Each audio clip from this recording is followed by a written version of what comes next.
This simulation run demonstrates how to handle a ship unberthing a starboard hand berth, in a condition of calm wind with tide ahead. The objective is to clear the berth when a tidal stream is ahead of the vessel. The intention is to cant the vessel quickly off the quay, as the stream catches the inshore bow, and allows the flow of water between the quay and the ship's side cushion the stern off the berth.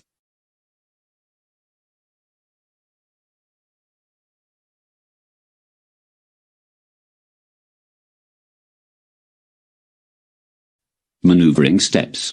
This maneuvering can be divided into 4 steps. Step 1. Single up to an aft spring and a bow line. Step 2. Keep the aft spring tight, while letting down the bow line. The effect of the inshore tidal stream would pivot the vessel above the aft spring, and force the bow to move off the berth.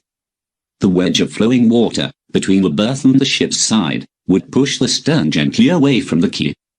Step 3. Apply dead slow engines ahead, and let go the bow line. Then stop engines and let go the aft spring. Step 4. Continue to apply engines ahead to clear the berth into the tidal stream and depart. In this scenario, the ship model is a container vessel. Her length is 250 meters, breadth is 37 meters, and the draft is 11.5 meters. The ship is fully loaded and fixed with a single right-handed propeller.